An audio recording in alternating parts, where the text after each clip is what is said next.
재성은 교수님 모시겠습니다.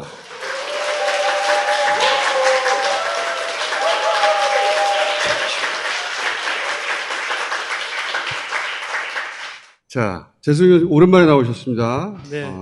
우리 언론이 이제 우크라이나, 러시아 전쟁 상황을 초기에는 거의 서방의 희망사항을 마치 팩트처럼 보도를 했었어요. 있는 그대로를 보도 안 했지. 최근 들어서는 조금 더 객관적으로 보도하기 시작했지만 여전히 부족하거든요. 그래서 현재 상황이 어떠냐. 현재 제가 이해하고 있기로는 러시아가 우크라이나 영토의 한 5분의 1 정도를 장악했어요.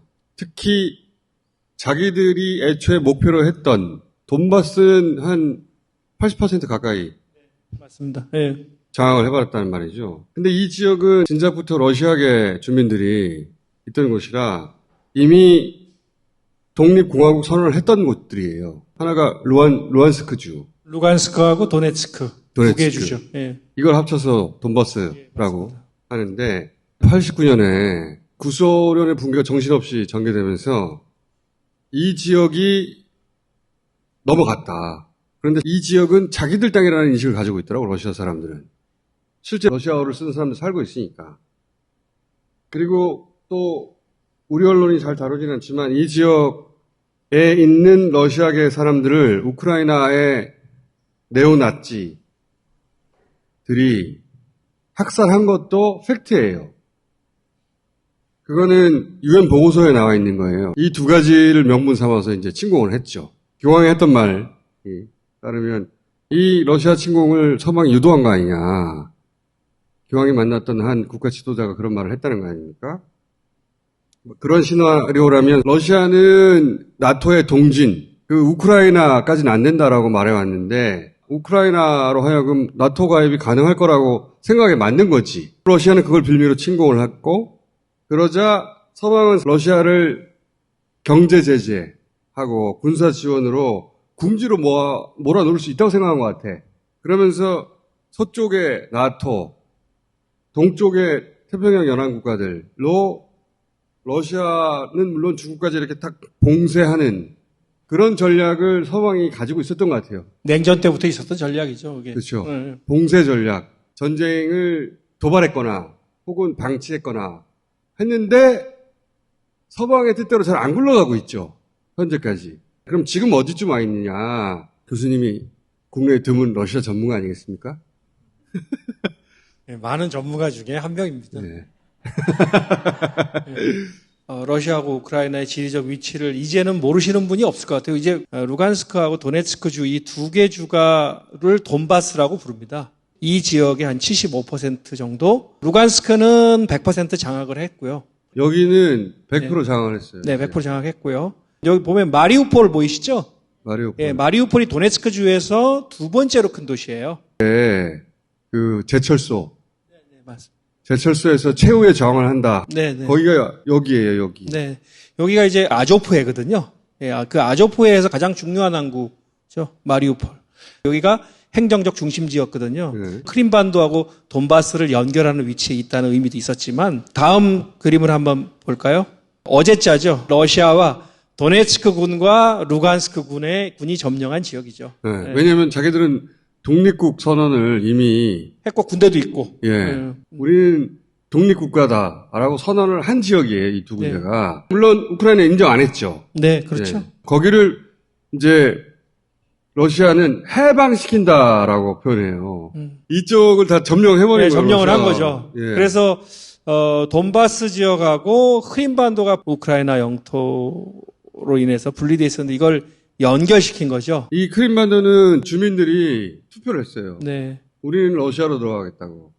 그래서 병합이 됐고 여기하고 여기를 연결해버린 거죠, 이렇게. 네, 네. 여기는 그렇죠. 이미 루브라를 화폐로 돌리고 있다면서요. 네, 네. 그리고 국제 전화번호 코드가 러시아로 바뀌었습니다. 원래 러시아어를 쓰던 사람이니까. 소련 시절에 민족 간의 통혼이라는 건 너무나도 자유롭게 이루어졌던 것이고 벨라루스인, 러시아인, 우크라이나인은 같은 동슬라브계로서 우리 육안으로 구분되지 않습니다. 러시아 교과서 보면 자기 뭐 어머니는 우크라이나 사람이고 자기 할머니는 뭐 리투아니아 사람이고 뭐 그러니까 러시아계라기보다는 정확히 말하면 러시아화된 주민이라고 봐야 됩니다. 그러니까 러시아어가 더 친숙하고 러시아 문화가 매우 친숙하고 애초에 민족적으로 동슬라브여서 언어로도 친숙하고 문화로도 친숙했던 네네네. 그래서 그때 그 시절에는 서로 결혼하는 게 다른 나라 사람하고 결혼한다는 의식이 없었던 아닌 거죠. 그냥 뭐 영남 사람, 호남 사람 결혼하는 거죠. 이게 그런 느낌이었다. 개념이 그런 그때는. 느낌이죠. 예. 그러니까 푸틴 대통령이 뭐라고 말을 했느냐면 우크라이나에 폴타바 출신으로 유명한 작가가 있어요. 고골이 있습니다. 니콜라이 고골. 고골 우리 러시아 작가로 알고 있죠. 고골은 이 우크라이나 지역의 어떤 토속적인 이런 모티브를 이용을 해서 문학 작품을 러시아어로 썼죠. 그럼 이 사람은 우크라이나 사람이냐 아니면 러시아 사람이냐?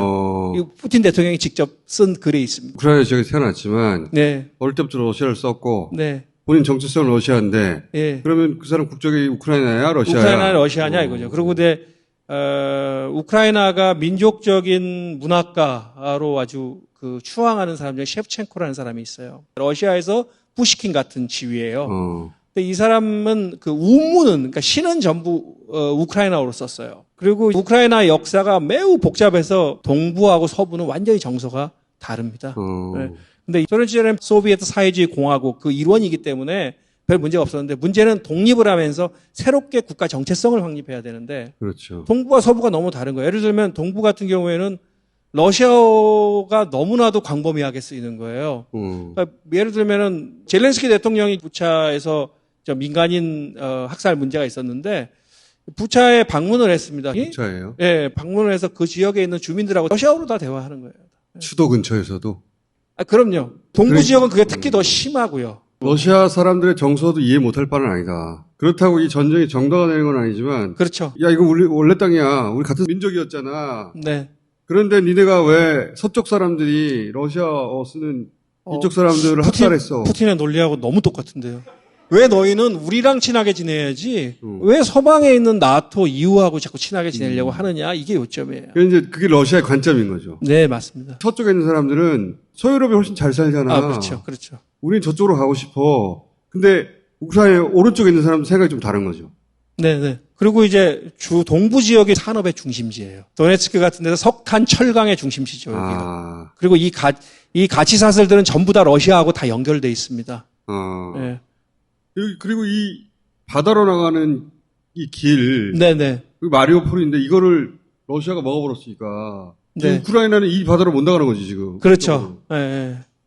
그리고 이제 우크라이나 위기의 근원을 좀 더 찾는다 그러면 2013년 11월 정에 있었던 유로마이단 시위, 그러니까 친러 성향으로 분류되는 야누코비치 대통령이 EU하고의 중요한 협정을 맺기로 했는데 그 협정을 연기하고 러시아하고 벨라루스, 카자흐스탄이 하고 있는 관세 동맹에 가입하자 하면서 시위가 벌어졌고 이게 이제 이 유럽행을 포기하는 것으로 생각됐기 때문에 우크라이나 서쪽에 사는 사람들은 그 대통령이 러시아하고 너무 친하다.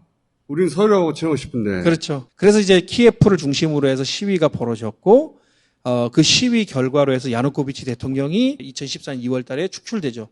새로 과도 정부가 세워졌는데 이게 쿠데타다 이겁니다. 네. 이렇게 생각해서 시위가 동부 지역에서 벌어진 거예요. 그러니까요. 왜냐하면 동부 지역은 친러시아인데 친러시아 대통령을 쫓아냈으니까 네. 이것은 쿠데타라고 동부에서는 얘기했죠. 그렇죠. 근데 이게 어디까지냐면 오데사까지예요. 절반 정도까지 오는 거지. 예, 정확히 말하면 동남부 지역이에요. 그러니까 이 지역에서 시위가 벌어졌고 하르키우하고 오데사는 진압을 했습니다. 근데 진압하지 못한 대표적인 지역이 루간스크, 도네츠크, 크림 이 세 지역이었던 거죠. 친러시아 성향의 주민들이 네. 친러시아 대통령을 축출했으니까 그걸 쿠데타로 규정하고 이쪽에서 시위가 벌어졌단 말이죠. 그러면서 아까 얘기했던 루간스크하고 도네츠크하고 그 크림 이 세 군데가 우리는 독립국이야 선언을 해버렸고 그 중에 크림은 자체적으로 투표해서 우리는 러시아로 들어가겠어 해버렸고 이 두 군데는 소위 돈바스 지역은 그때부터 내전이 일어난 거예요. 그러다 보니까 이쪽 지역에 있는 러시아 사람들을 막 학살한 거예요. 민간인들을. 그러니까 우크라이나 쪽에서도 러시아 쪽 민간인들을 학살을 했어요. 그때는 그게 문제였어요. 러시아계 주민들의 학살이 일어난다. 그래서 유엔이 들어가서 보고서를 막 쓰고 그랬지. 몇만 명이 학살당했다. 따지자면 흑역사는 우크라이나 쪽에도 있는 거예요. 근데 그 선두에 섰던 사람들이 네오나치다. 2014년 즈음에 이제 내전이 벌어졌는데 이 민병대들이 만들어지기 시작한 거예요. 적극적으로 조직하는 대표적인 사람이 젤렌스키 대통령을 발굴한 이고르 콜로모이스키. 그 사람이 후원한 조직이 아조프 대대였던 거죠. 아조프 대대. 예. 그 유명한. 예. 아니 대통령도 유대인이고 콜로모이스키도 유대인인데 왜 네오나치를 지원했느냐. 미국도 탈레반 지원해서 그렇죠. 소련과 싸우게 했지 않습니까? 네오나치는 군사훈련도 정기적으로 했고 그 캠프 이 영상 같은 거 보면 대단하거든요. 그 사람들의 조직을 지원을 해서 싸우게 한 거죠. 그 사람들이 제일 먼저 장악한 도시가 어디였냐면 마리우폴이었습니다. 그런데 그 네오나치들이 이 러시아계를 가혹하게 다룬 거죠. 그러니까 또 푸틴은 2차 대전 나치하고 싸웠는데 나치가 다시 부활했다. 때려잡아야 된다. 이런 또 명분으로 삼은 거예요. 그렇죠. 반나치 전선이라는 걸 형성할 수 있는 명분을 준 거죠. 실제 또 우크라이나는 네오나치임에도 불구하고 그 군사력이 탐나서 지원을 했으니까 인정을 해줬으니까 정식 군대로. 그리고 그러니까 정식 군대에 편입시키죠. 그렇죠. 나치가 다시 부활해버린 거예요. 그러니까 생각보다 훨씬 복잡해요. 네, 복잡합니다. 네. 맞습니다. 선악의 구분이 생각보다 훨씬 네. 복잡합니다. 제가 또 다른 얘기 해도 되나요? 쭉 가보시죠. 언론에서 잘 다루지 않는 부분들을 다스베이더는 그런 걸 좀 해야 되지 않나요? 서프라이즈 시켜주세요. 러시아 국내도 좀 봐야 돼요. 푸틴 대통령이 대통령 8년 하고 4년 쉬고 다시 복귀하던 시점, 그러니까 2012년을 기점으로 해서 러시아 사회가 매우 보수화됩니다. 첫 번째는 2008년 글로벌 금융위기로 인해서 미국 주도의 자유주의 경제 질서에 대한 회의가 생기는 거예요. 서방을 따라가려고 했었는데. 그렇죠. 미국의 패권이 쇠락하는 것이 분명히 보이기 시작하고 그다음에 나토가 유럽 MD를 구상을 하면서 러시아를 겨냥한 군사 인프라를 전진 배치하기 시작했다. 미사일 방어 체제 MD. 그렇죠. 네. 그걸 하기 시작하니까 러시아 사회에서의 보수주의가 자꾸 불타오르기 시작합니다. 그러면서 나타난 대표적인 게 2020년에 개헌을 했는데 러시아는 소련의 계승자다. 그다음에 신이라는 말이 들어갑니다. 갓이 들어갑니다. 가드. 갓. 가시면서. 갓. 네. 네. 그리고 또 하나 결혼을 정의했어요. 결혼은 남성과 여성의 결합이다가 헌법에 명시되어 있습니다. 서방의 일원이 러시아가 돼야 되는 것이 아니고 독자적인 문명권을 형성해야 된다는 논리로 귀결되게 돼요. 루스키 미르라 그래서 러시안 월드가 됩니다. 번역을 하면. 그 광대했던 영토에 대한 어떤 그리움이나 자부심도 있는 것이고. 러시아 제국 시절에. 푸틴이 너무 오래 했어. 그러니까 러시아 사회 황제라고 생각하는 게 황제. 독자적인 문명권을 형성하려면 당연히 러시아, 벨라루스, 우크라이나가 되어야 된다는 결론이 되는 거죠. 같은 동슬라브. 언어권. 네. 러시아 언어권에 있는 국가들 민족적인 동슬라브. 다 러시아로 다시 포함되어야 된다. 네. 이런 논리로 귀결되니까 우크라이나는 러시아와 분리할 수 없는 하나의 민족이라는 논리가 성립되는 거죠. 언어도 민족도 같은데 니네가 왜 젤렌스키나 우크라이나 서쪽에 있는 사람들의 논리는 옛날 얘기다. 그렇죠. 옛날 얘기고 우리 갈 길을 가려고 그러는데 니네가 지금 무슨 소리 하는 거냐 이거 아니에요. 네네. 그런데 만약에 나토에 가입하게 되면 영원히 안 되는 거지. 예, 영원히 이제 바이바이가 되는 거죠. 예, 참을 수가 없는 거예요. 핀란드나 스웨덴이 나토에 가입하는 것과 차원이 다른 거예요. 스웨덴이나 핀란드는 다른 나라예요. 우크라이나는 다른 나라가 아닌 거예요. 러시아 입장에서. 러시아 입장에서는. 그런데 우리의 형제 민족이고 분리할 수 없는 민족인데 이 땅에 나토의 군사 인프라가 배치되고 우리를 겨냥하고 있다? 이건 참을 수가 없는 것이죠. 푸틴이나 러시아 지도부 입장이 그렇다는 겁니다. 그들의 사고방식이 그렇게 돌아가고 있는 것이다. 네, 네. 자, 그러면 러시아의 사고방식으로 오자면 돈바스 지역 장악이 끝나면 이 전쟁은 끝나는 겁니까?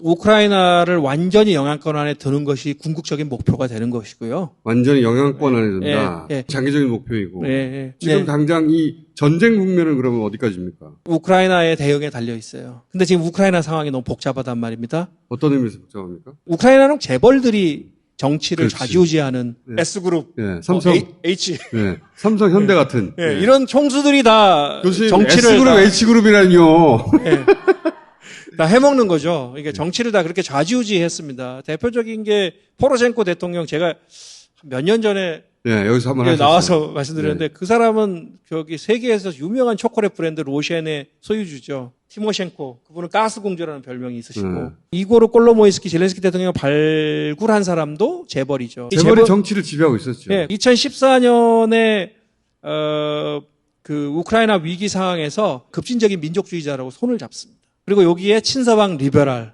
그러니까 친서방 자유주의자들, 예, 그 다음에 군부, 특히 이제 준군사 조직인데 편입된 조직들, 예, 이런 조직들 해서 4개 정도의 세력이 형성을 하고 있어요. 우크라이나 지도부를. 그런데 여기서 젤렌스키의 지분은 없습니다. 근데 이 4세력을 다 만족시켜줘야 돼요. 그 상황에서. 그러니까 협상을 하기가 굉장히 어려운 거예요. 아, 그렇구나. 네, 네. 지금 대통령이긴 하나 재벌도 만족시켜야 되고 네. 군부도 만족시켜야 네. 되고 서방하고 붙어야 된다. 우리는 그렇죠. 그럼 리버럴도 만족시켜야 되고 우크라이나 민족주의자 극우들 말하자면 이 넷을 다 만족시켜야 되는 상황이다. 네. 아, 게다가 러시아하고도 협상을 해야 되죠. 그러니까. 그리고 바이든 대통령이 정확하게 얘기했잖아요. 뉴욕타임스 기고에서 협상에서 우위에 쓸 수 있도록 하기 위해서 무기 지원하겠다 그랬어요. 그러니까 그러니까 전쟁을 끝내기 위해서 전쟁을 유지하겠다는 거죠. 맞습니다. 네. 네. 그러니까 미국과도 서로 교신을 해야 되는 상황이에요. 제가 보기엔 3월 29일 날 이스탄불에서 있었던 회담에서 그 합의안이 가장 좋은 안이었던 것 같아요. 그렇죠. 네. 그때 터키에서 있었던 제안은 지금 빨갛게 돼 있는 지역. 거기는 러시아가 관리해라. 우리는 나토 안 들어간다. 네. 대신 안전을 보장해 주라. 이런 네, 거였잖아요. 맞습니다. 네. 지금도 그 안이 현재 가장 현실적인 안 아닙니까? 그 안은 이제 러시아가 그걸 받아들일 가능성은 없다고 봐요. 이미 다 점령해버렸기 때문에. 네, 그렇죠. 그리고 이미 러시아는 판돈을 너무 많이 올렸어요, 지금. 이 전쟁에. 역사적으로 보면 그렇습니다. 전쟁을 하면 전쟁 배상금을 물리는 방법도 있고요. 그죠? 근데 러시아가 역사적으로 했던 방식을 보면 영토를 가져가는 방식. 영토를 예, 돈이 역사적으로- 아니라 예, 역사적으로 봤을 때 보면 적어도 이 영토를 인정해라는 나오겠죠. 그게 제가 보기에는 러시아가 받아들일 수 있는 최소한이라고 생각합니다. 그러니까 이게 러시아가 관할하는 곳인 것을 인정해라. 완전히. 그렇죠. 이 장악한 지역을 손 털고 나간다? 네, 그럴 리는 없습니다. 이미 화폐 단위도 루블로 쓰고 은행 결제망에 연결하고 아니 이게 완전히 러시아화하고 있거든요. 우리나라 언론이 전하는 뉴스는 러시아는 오합지졸이어가지고 전쟁을 계속 쥐고 있고 이거였으나 실제 전황을 보면 러시아가 이 지역을 점령해버렸고 네. 실제 우크라이나가 이걸 다시 뺐을 확률도 거의 없어요. 이제 보니까. 없지만 이야기한 것이죠. 서방으로부터 지원을 끌어내고 그 다음에 점령 지역에 있는 국민들에게 협조를 못하게 하기 위해서. 미국의 셈법이 진짜 잔인한 것이 자기들은 러시아를 곤혹스럽게 만들려고 하는 거잖아요. 네, 그 도구가 우크라이나인 거예요. 그렇죠. 그 관점에서 보자면 네. 러시아의 승리를 저지하는 게 미국의 지금 목표인데 죽는 건 우크라이나 사람인 거예요. 그렇죠. 러시아를 견제하고 러시아의 경제력, 군사력을 완전히 소진시키기 위해서 우크라이나를 희생한 것이죠. 그렇죠. 장기말에 대해서 우크라이나 사람들이 죽고 있는 거고 미국은 자기들 정치적 목표를 다른 나라의 목숨으로 달성하고 있는 거거든. 우리도 그런 장기말이 되면 절대 안 되는 거거든. 나는 우크라이나 얘기를 계속하는 이유가 젤렌스키 영웅으로 막 서방 언론이 띄우고 하는 게 계속 싸우라는 거예요. 돈과 무기를 계속 공급해가지고. 그리고 그 사이 사람들은 죽는 거지. 우크라이나 사람들의 생명과 안전의 관점에서 보자면 이게 언제 끝나냐 이거지. 도대체. 그렇죠. 아까 교황 말씀하셨는데 교황도 그걸 안타까워하는 거죠. 미국이 지가 세계 1위라는 거 보여주려고 그리고 자기를 위협하는 국가들을 제압하려고 근데 계속 지원하는 거잖아요. 이번 전쟁을 계기로 해서 트럼프 시절에 이완됐던 동맹을 재결집시키고 미국 중심의 세계 질서 다시 복원하려고 했던데 복원하려고 한다라고 하는데 저는 좀 회의적입니다. 실패했죠 오히려. 예, 저는 왜냐하면 경제 위기는 서방에 닥쳤어. 오히려 우리도 그 영향권 아래에 있고 러시아가 금방 자빠질 줄 알았나 봐. 미국은 이 전쟁을 막을 수 있는 기회가 있었음에도 불구하고 그냥 우크라이나를 던져줬다고 생각해요. 오히려 전쟁이 시작되고 난 이후에는 제재에 동참할 거를 다 자기 우방들에게 강요한 거죠, 사실상. 우리는 러시아하고 적대적인 사이가 아닌데 우리도 네. 거기 동참해 있잖아 지금. 네. 곤란하게 우방들을 만드는 것은 본인이 힘이 약화됐기 때문이에요. 우리 보고 또 중국 압박하라고 해놓고 그렇죠. 지금- 요번에 이제 줄 세우기 쫙 하려고 이제 우리를 부른 근데 거죠. 미국의 네. 그 물가가 올라가니까 중국 관세 떨어뜨리잖아. 우리 보고 중국 압박하라며. 지들은 중국 관세를 떨어뜨려요. 우리가 동맹도 중요하지만 균형외교도 잘해야 돼요. 이거는. 균형이 잘해야죠. 균형이 사라졌죠, 지금. 노 밸런스. 문 대통령이 계속 얘기했던 게 밸런스인데. 두 개의 날개로 날아야 된다고 봅니다. 우크라이나를 보라는 거예요, 저는. 서방의 프레임과 각도만 보지 말고, 미국 입장에서는 러시아가 계속 이런 식으로 에너지를 소진하면 좋으니까 무기를 공급하는 거 아닙니까? 근데 정작 여기 우리가 살고 있다고 생각해봐. 맨날 미사일 날라오고 막. 그러니까 우크라이나가 되면 안 되는 거예요, 우리가 절대. 우리는 북한의 위협에 대응하기 위해서 한미연합 군사훈련도 하는 것이고 우크라이나도 나토 군사훈련 열심히 했어요. 러시아는 그걸 위협으로 느끼는 거죠. 그러니까 위협이라는 건 상대적인 거거든요. 이런 얘기를 하시는 분들이 있더라고요. 우크라이나가 나토에 가입하더라도 러시아가 무슨 상관이야. 주권국가의 권리인데. 그럼 북한이 핵 개발하는 걸 왜 반대하죠? 주권국가의 권리 아닌가요? 위험한 분이네. 말려들었네. 그러니까 그 안보 딜레마를 해소할 수 있도록 하기 위해서는 끊임없이 대화해야 돼요. 근데 그냥 나 압박해야 된다라고만 하면 결국 전쟁의 위험은 더 높아지는 거란 말입니다. 지금 한반도에서 윤석열 정부가 하는 일이 그거죠. 뭐 선대 타격이니 무슨 평화의 메시지가 없어 하는 말을 듣고 있으면 바보 아닌가? 아 씨발 이 스트리밍리 스투핏인데 오늘 러시아어로 스투핏이 뭡니까? 저도 그런 말을 잘 쓸 일이 없어서 멍청이가 두락이거든요. 두락. 네? 두락? 뿌리 두락도 있어요. 뿌리 두락은 뭡니까? 더 멍청이겠죠? 그걸로 해요. 그걸로 뿌리 두락. 누가 뿌리 두락인지는 얘기하지 않았습니다. 베리 뿌리 두락해요. 자 오늘 여기까지 하고 앞으로 이 상황이 어떻게 전개되는지 우리나라 언론 쳐다봐야 소용이 없어요. 그때마다 교수님을 모시기로 하겠습니다. 감사합니다. 네, 고맙습니다.